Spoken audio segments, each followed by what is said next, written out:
Hello दोस्तों, नमस्कार, जोहार आप सभी को और आप सभी का बहुत बहुत स्वागत है आपके अपने चैनल झारखंड एजुकेशन हब में। आज है 30 अप्रैल और मैं हूं रितेश।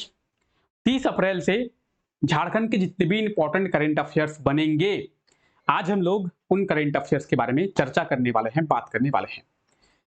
देखिए, ये क्लास डेली सुबह 5 बजे होती है और इस क्लास में हम लोग झारखंड के डेली करंट अफेयर्स के बारे में चर्चा करते हैं। ये क्लास डेली होती है सुबह 5 बजे, तो इस क्लास को आप लोग डेली जरूर देखें और ये क्लास झारखंड के सभी एग्जामों के लिए हेल्पफुल होगा। इस क्लास के पीडीएफ को डाउनलोड करने के लिए आप लोग टेलीग्राम चैनल के साथ जुड़े रहें। टेलीग्राम चैनल को ज्वाइन कर ले और टेलीग्राम चैनल को ज्वाइन करें ताकि आप लोगों को सभी क्लासेस के पीडीएफ जो है वो मिल जाए। और टेलीग्राम चैनल की बात करेंगे तो इसका जो लिंक है वो आपको डिस्क्रिप्शन में मिल जाएगा। ठीक है, चलिए क्लास शुरू करें। चलिए क्लास को शुरू करते हैं और देखते हैं आज का हमारा पहला करंट अफेयर। तो आज का हमारा पहला करंट अफेयर है, झारखंड के किस जिले में कृषि विज्ञान केंद्र का निर्माण किया जाएगा। तो झारखंड के कौन से जिले में कृषि विज्ञान केंद्र का निर्माण किया जाएगा, इसके बारे में आप लोग कमेंट करके बताएंगे कि इसका सही आंसर क्या होगा। झारखंड के कौन से जिले में कृषि विज्ञान केंद्र का निर्माण किया जाएगा। इस क्वेश्चन में हम लोग क्या क्या समझेंगे, इसमें हम लोग समझेंगे कि झारखंड के किस किस जिले में कृषि विज्ञान केंद्र वर्तमान में है, कहां कहां पे कृषि विज्ञान केंद्र चल रहा है, झारखंड में कृषि विज्ञान केंद्र का निर्माण कहां पे किया जाएगा, और अगर इसका निर्माण किया जाएगा तो इसका निर्माण किसके द्वारा किया जाएगा, इसका निर्माण क्यों किया जाएगा। ये भी एक पॉइंट बनता है कि सर झारखंड में कृषि विज्ञान केंद्र का निर्माण किया जा रहा है तो क्यों किया जा रहा है, कुछ ना कुछ उद्देश्य होगा। उस उद्देश्य के बारे में जानेंगे, इससे किन लोगों को हेल्प मिलेगा, क्या आपको हेल्प मिलेगा, क्या मुझे हेल्प मिलेगा, तो झारखंड के किन लोगों को इसके निर्माण से हेल्प मिलेगा, इन सब बातों के बारे में हम लोग जानेंगे। लेकिन उससे पहले एक बार आप लोग क्वेश्चन देख ले, क्वेश्चन क्या कह रहा है आप लोग जरूर देख ले। चलिए आइए इसके बारे में चर्चा करते हैं। झारखंड के किस जिले में कृषि विज्ञान केंद्र का निर्माण किया जाएगा, इसका सही आंसर क्या होगा। इसका सही आंसर होगा ऑप्शन डी, हजारीबाग। हजारीबाग जिले में कृषि विज्ञान केंद्र का निर्माण किया जाएगा और हजारीबाग के बरही ब्लॉक में, कौन से ब्लॉक में, बरही ब्लॉक। हजारीबाग का एक ब्लॉक है जिसका नाम है बरही और इसी बरही ब्लॉक में कृषि विज्ञान केंद्र का निर्माण किया जाएगा, यानी ऑप्शन डी इस क्वेश्चन का बिल्कुल सही आंसर हो जाएगा, हजारीबाग। अब बात करेंगे इसका निर्माण किसके लिए किया गया है। तो हजारीबाग के जो किसान हैं उन किसानों को जलवायु यानी क्लाइमेट की सही जानकारी मिल सके और सही टाइम पे मिल सके, इसीलिए कृषि विज्ञान केंद्र का निर्माण किया जाएगा। किस लिए किया जाएगा, हजारीबाग के किसानों को मौसम के बारे में, क्लाइमेट के बारे में सही जानकारी मिले और सही समय पे मिले। अगर बात करेंगे किसानों की, अगर किसानों को सही समय पे मौसम की जानकारी मिल जाए तो वो उस हिसाब से अपना फसल जो है बोएंगे, और अगर वो लोग फसल को बो दिए हैं तो उस फसल की जो है किसी तरीके से व्यवस्था करेंगे रक्षा करने की। ठीक है, आप लोग देखते होंगे किसान फसल बोते हैं और बारिश हो जाती है तो उनका फसल बर्बाद हो जाता है। किसान फसल बोते हैं और बारिश ही नहीं आती है, सूखा हो जाता है, उनका फसल बर्बाद हो जाता है। तो जब किसानों को इसके बारे में पता चलेगा तो किसान अपनी व्यवस्था खुद करेगा, है ना। तो किसानों को मौसम की सही जानकारी देने के लिए कृषि विज्ञान केंद्र का निर्माण जो है किया जाएगा। झारखंड में भी कई कृषि विज्ञान केंद्र है जिसका निर्माण पहले भी किया गया है। और हजारीबाग की बात करेंगे तो हजारीबाग में अब तक कृषि विज्ञान केंद्र का निर्माण नहीं किया गया था, अब जो है हजारीबाग का पहला कृषि विज्ञान केंद्र का निर्माण किया जाएगा। अब बात करते हैं इसकी देखरेख किसके द्वारा की जाएगी। तो इसकी देखरेख की बात करें या फिर इसके नियंत्रण की बात करेंगे तो कृषि विश्वविद्यालय, बिरसा कृषि विश्वविद्यालय, बिरसा एग्रीकल्चर यूनिवर्सिटी, उसके द्वारा इसका नियंत्रण किया जाएगा, इसका देखरेख किया जाएगा। लेकिन अगर निर्माण की बात करेंगे तो निर्माण किसके द्वारा, भारतीय कृषि अनुसंधान परिषद। भारतीय कृषि अनुसंधान परिषद मतलब Indian council of agriculture research, Indian council of agriculture research के द्वारा इसका जो निर्माण है वो किया जाएगा। ठीक है, अब बात करेंगे हजारीबाग में, तो हजारीबाग जिले में इसका निर्माण किया जाएगा और हजारीबाग के बरही ब्लॉक में, कौन से ब्लॉक में, हजारीबाग के बरही ब्लॉक में इसका जो निर्माण है वो किया जाएगा। और इसका जो नियंत्रण है, इसका जो देखरेख है वो बिरसा कृषि विश्वविद्यालय के द्वारा किया जाएगा। आप देख सकते हैं इसका जो देखरेख है वो बिरसा कृषि विश्वविद्यालय के द्वारा किया जाएगा। और बात करेंगे किस लिए, तो हजारीबाग के किसानों को अनुकूल जलवायु की जानकारी देने के लिए। हजारीबाग के किसानों को जलवायु यानी क्लाइमेट की बात करेंगे तो क्लाइमेट की सही जानकारी मिल सके, तो इसीलिए इसका निर्माण जो है वो किया जाएगा। अब बात करेंगे वर्तमान में लातेहार, पलामू, सिमडेगा, गढ़वा, चतरा, सरायकेला, पश्चिमी सिंहभूम, जामताड़ा, धनबाद, पाकुड़, दुमका, इन सब जिलों में ऑलरेडी कृषि विज्ञान केंद्र का निर्माण किया जा चुका है। यानी इन जिलों की बात करेंगे तो इन जिलों में कृषि विज्ञान केंद्र चल रहा है। हजारीबाग में कृषि विज्ञान केंद्र नहीं था, इसलिए हजारीबाग में कृषि विज्ञान केंद्र का निर्माण किया जाएगा। किसके द्वारा किया जाएगा? Indian council of agriculture research के द्वारा कृषि विज्ञान केंद्र का निर्माण हजारीबाग जिले में किया जाएगा। हजारीबाग की बात करेंगे, यह है मैप में हजारीबाग, और हजारीबाग के स्थापना की बात करेंगे तो 1834 में हजारीबाग जिले की स्थापना की गई थी। यहाँ पे ब्लॉक की बात करेंगे, टोटल 16 ब्लॉक है। कितने ब्लॉक है? टोटल 16 ब्लॉक है। और इन 16 ब्लॉकों में से किसमें? बरही ब्लॉक में कृषि विज्ञान केंद्र का निर्माण किया जाएगा। और इसकी देखरेख की बात करेंगे, नियंत्रण की बात करेंगे तो झारखंड में जितने भी कृषि विज्ञान केंद्र है, झारखंड में ऑलरेडी कृषि विज्ञान केंद्र है और हजारीबाग में इसका निर्माण किया भी जाएगा, तो सबका नियंत्रण, सबका कंट्रोल जो है वो बिरसा कृषि विश्वविद्यालय यानी बिरसा एग्रीकल्चर यूनिवर्सिटी के द्वारा ही किया जाता है। ठीक है, चलिए आगे बात करें। यहां तक कोई डाउट है? अगर यहां तक आपको कोई डाउट होगा तो आप क्या करेंगे? कमेंट बॉक्स में अपना डाउट कमेंट करेंगे। नेक्स्ट क्लास में आपका जो भी डाउट होगा वो रिजॉल्व किया जाएगा। ठीक है, चलिए आगे बढ़ते हैं। झारखंड के किस एजुकेशनल इंस्टीट्यूट के द्वारा डिजिटल बोरवेल कंपास का निर्माण किया गया है? अब ये डिजिटल बोरवेल कंपास क्या है इसके बारे में जानेंगे। कौन से एजुकेशनल इंस्टीट्यूट के द्वारा इसका निर्माण किया गया है इसके बारे में जानेंगे। और इस डिजिटल बोरवेल कंपास का निर्माण क्यों किया गया है, यानी इस डिजिटल बोरवेल कंपास के निर्माण से क्या फायदा होगा, किस क्षेत्र में इसका उपयोग किया जाता है, इन सब चीजों के बारे में हम लोग जानेंगे। लेकिन एक बार आप लोग क्वेश्चन को देख ले, क्वेश्चन क्या कह रहा है।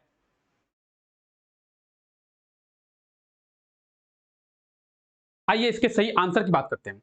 देखिए, बात करेंगे डिजिटल बोरवेल कंपास की, तो ये जो डिजिटल बोरवेल कंपास है इसका निर्माण आईआईटी आईएसएम धनबाद। हंसी इसलिए आ रही है, खुशी की बात है। खुशी की बात है कि हमारा झारखंड जो है ग्रो कर रहा है। IIT ISM Dhanbad, option B इसका बिल्कुल सही आंसर हो जाएगा, आईआईटी आईएसएम। आईआईटी आईएसएम के द्वारा ये डिजिटल बोरवेल कंपास का निर्माण किया गया है। अब बात करते हैं कि डिजिटल बोरवेल कंपास होता क्या है, इसका उपयोग कौन से क्षेत्र में किया जाता है। देखिए, माइनिंग के क्षेत्र में इसका बहुत अधिक उपयोग है। और आप लोग जानते हैं आईएसएम जो है माइनिंग के क्षेत्र में ही खोज करता है, तो माइनिंग के क्षेत्र में डिजिटल बोरवेल कंपास का बहुत ज्यादा उपयोग है। ठीक है, अब उपयोग क्या है इसके बारे में जानने से पहले इसके बारे में जानते हैं कि झारखंड में या फिर भारत की बात करें तो भारत में अब तक डिजिटल बोरवेल कंपास का निर्माण नहीं किया जाता था। जो भी कंपनी, जो भी लोग इसका इस्तेमाल करते थे वो विदेशों से इसे इंपोर्ट करते थे। अब तक भारत में इसका निर्माण नहीं किया जाता था। अब भारत में आईआईटी आईएसएम के द्वारा इसका निर्माण किया जाएगा और आईआईटी आईएसएम इसे विदेशों में एक्सपोर्ट करेगी। यानी आप सोचिए, जो देश इसे इंपोर्ट कर रहा था अब वो देश इसे एक्सपोर्ट करेगी, तो इससे फायदा हमारे देश को होगा, आपको और हमें होगा। आईआईटी आईएसएम के द्वारा डिजिटल बोरवेल कंपास का खोज जो है कर लिया गया, निर्माण कर लिया गया। अब आइए जानते इसका इंपॉर्टेंस कितना है, ये तो आप समझ गए होंगे। अब आइए इंपॉर्टेंस क्यों है। देखिए, जब आप किसी क्षेत्र में माइनिंग करने वाले हैं, मान लेते हैं कि ये एक क्षेत्र है, मेरा हाथ ये एक क्षेत्र है और यहाँ पे माइनिंग करने वाले हैं। अब यहाँ पे माइनिंग करके क्या निकालेंगे, यहाँ पे माइनिंग करके कोयला निकालेंगे, यहाँ पे माइनिंग करके कॉपर निकालेंगे, यहाँ पे माइनिंग करके निकेल निकालेंगे। तो यहाँ पे माइनिंग करेंगे पानी के लिए कि जमीन के नीचे पानी हम लोग बोरिंग करेंगे। तो आपको पता कैसे चलेगा कि जमीन के कितने नीचे कोयला है, जमीन के कितने नीचे पानी है, जमीन के कितने नीचे कॉपर है, आपको कैसे पता चलेगा। मान लेते हैं आप यहां पे खुदाई कर रहे हैं, और यहाँ पे कोयले की जगह पानी निकल गया, तो आपका खुदाई बेकार हो गया। आपको जब पता ही नहीं रहेगा कि यहाँ पे कोयला है या नहीं है, तो आप जो खुदाई करेंगे वो तो बर्बाद हो गया। आपने खुदाई के लिए जितना भी इन्वेस्ट किया वो भी बर्बाद हो गया। अब ये जो डिजिटल बोरवेल कंपास है, इसके थ्रू क्या कर पाएंगे, इसके थ्रू हम लोग पता कर पाएंगे, पता लगाया जा सकता है कि जमीन के कितने नीचे कोयला है। अगर जमीन के नीचे पानी है तो कितने नीचे पानी है।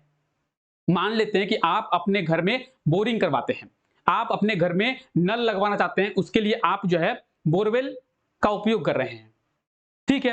अब आपको पानी चाहिए, जमीन के नीचे आप पानी चाहिए आपको नल के लिए। आपको पता कैसा चलेगा कि जमीन के कितने नीचे में पानी है, या फिर आप जहां पे खुदाई कर रहे हैं वहां पे पानी है या फिर नहीं है। ऐसा है कि पानी आप खुदाई किए, पानी भी नहीं निकलता है। बहुत से लोगों के साथ होता है कि खुदाई करते हैं, खुदाई करने के बाद पानी नहीं निकलता है, जो पैसा इन्होंने लगाया वो बर्बाद।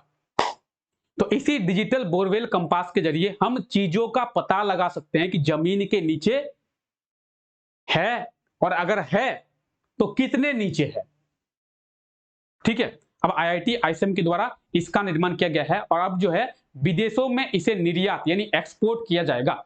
कुछ इस तरीके का होता है digital borewell compass. Exact photo नहीं मिला, जब एग्जैक्ट फोटो मिलेगा तो आप लोगों को अपडेट कर दिया जाएगा। गूगल में बहुत सर्च किया गया है लेकिन फिर भी फोटो जो है वो नहीं मिल पाया है। आईआईटी आईएसएम के बारे में बात करते हैं। यह आप आईआईटी आईएसएम देख रहे हैं। ये आईआईटी आईएसएम जो है झारखंड का एकमात्र आईआईटी कॉलेज है। और बात करेंगे झारखंड के एकमात्र आईआईटी कॉलेज की, धनबाद जिले में स्थित है। 9 दिसंबर 1926 में इसका जो स्थापना है वो किया गया था, और इसकी स्थापना लॉर्ड इरविन के द्वारा, किसके द्वारा, लॉर्ड इरविन के द्वारा 9 दिसंबर 1926 में किया गया था। जिस समय इसकी स्थापना की गई थी, इसे केवल आईएसएम यानी इंडियन स्कूल ऑफ माइंस के नाम से जाना जाता था, लेकिन वर्तमान में इसे आईआईटी आईएसएम के नाम से जाना जाता है।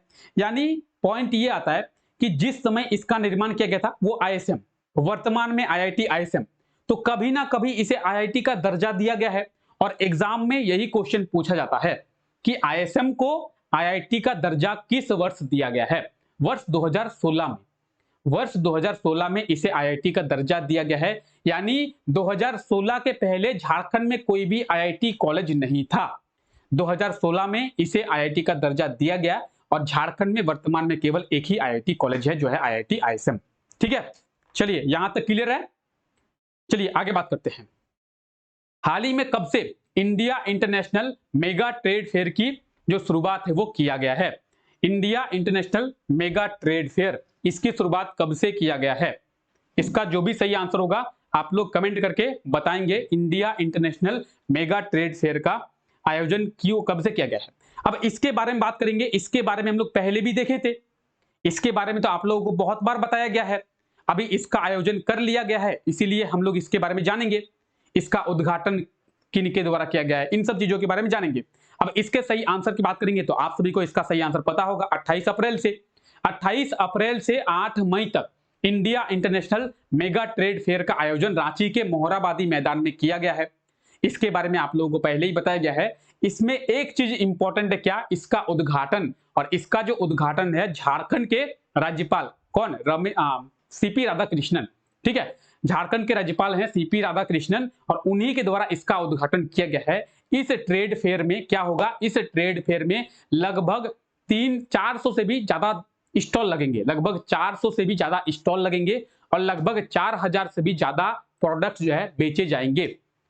इसके एंट्री फी की बात करते हैं। 20 रुपए का एंट्री फी रखा गया है। अगर 28 अप्रैल से 8 मई के ड्यूरेशन में आप में से कोई झारखंड के रांची में स्थित हो तो आप लोग एक बार मोहराबादी मैदान में जरूर जाएं।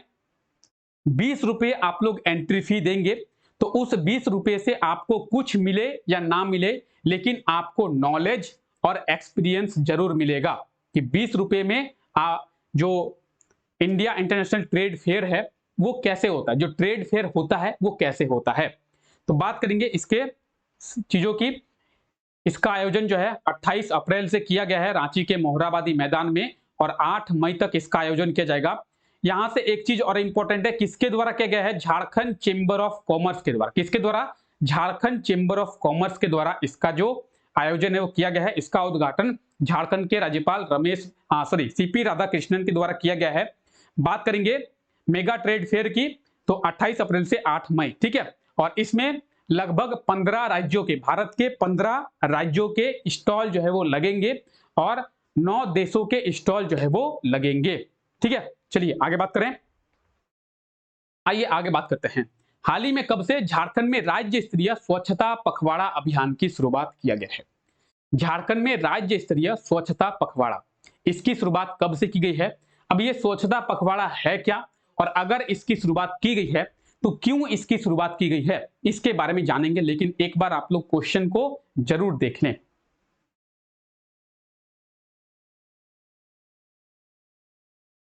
इसके सही आंसर की बात करेंगे, इसका सही आंसर होगा 29 अप्रैल से। 29 अप्रैल से झारखंड में राज्य स्तरीय स्वच्छता पखवाड़ा अभियान की शुरुआत की गई है। क्यों क्यों किया गया है, इसका मुख्य उद्देश्य क्या है? इसका मुख्य उद्देश्य है कि देखिए, झारखंड एक ग्रामीण बहुल इलाका है। झारखंड में ज्यादातर आपको ग्राम देखने को मिलेंगे, झारखंड में शहर कम और ग्रामीण इलाके ज्यादा हैं। तो इसका आयोजन ही इसीलिए किया गया है ताकि जो ग्रामीण इलाके हैं, गांव के लोग हैं, गांव के लोग अपने अपने कचरे का प्रबंधन करें। गांव के लोग अपने कचरे का प्रबंधन करें और अपने गांव को स्वच्छ रखें। मान लेते हैं कि आपका गांव है ए, तो आपके गांव के लोगों के द्वारा ही बढ़ावा, मतलब झारखंड सरकार के द्वारा बढ़ावा दिया जाएगा, लोगों को जागरूक किया जाएगा कि ए जो गांव है उस गांव के लोगों के द्वारा ही क्या होगा, उस गांव के लोगों के द्वारा ही क्या, जो गांव से निकलने वाला कचरा है उसका प्रबंधन किया जाए। उस गांव के लोगों के द्वारा ही जो गांव से निकलने वाला कचरा है उसका प्रबंधन किया जाए। तो आप ये देख सकते हैं 29 अप्रैल से 15 मई तक। कब तक? 29 अप्रैल से 15 मई तक। देखिए आप, तो 29 अप्रैल से 15 मई तक राज्य स्तरीय स्वच्छता पखवाड़ा का आयोजन किया जा रहा है और इसका मुख्य उद्देश्य है कि गांव से निकलने वाला जो कचरा है वो कचरा क्या हो पाए, गांव के लोगों के द्वारा ही निपटारा किया जाए, जिससे गांव जो है वो स्वच्छ रहेगा।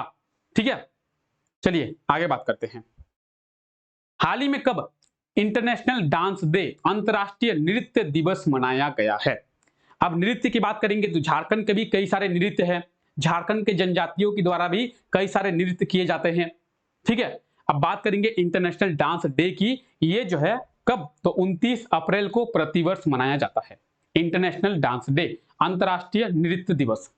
अंतरराष्ट्रीय नृत्य दिवस जो है प्रतिवर्ष 29 अप्रैल को मनाया जाता है।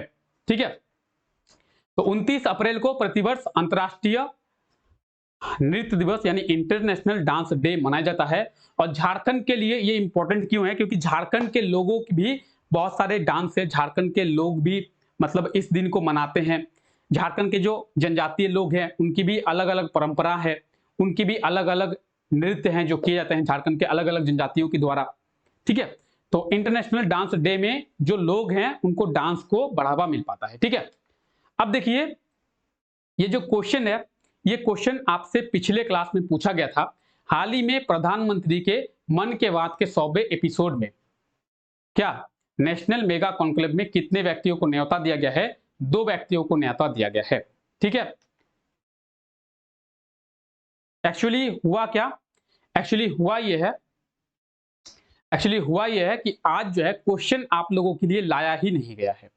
ठीक है, तो ये क्वेश्चन आपसे कल पूछा गया था, हाल ही में झारखंड कैबिनेट के द्वारा महंगाई भत्ते में कितने प्रतिशत वृद्धि की प्रस्ताव को मंजूरी दिया गया है?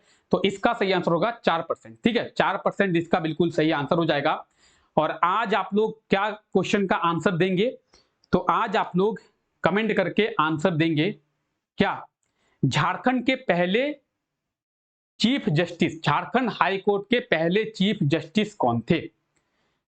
आज के लिए आपका क्वेश्चन है झारखंड हाई कोर्ट के पहले चीफ जस्टिस कौन थे, यानी झारखंड हाई कोर्ट के पहले मुख्य न्यायाधीश कौन थे? तो इस क्वेश्चन का सही आंसर आप लोग कमेंट करके बताएंगे।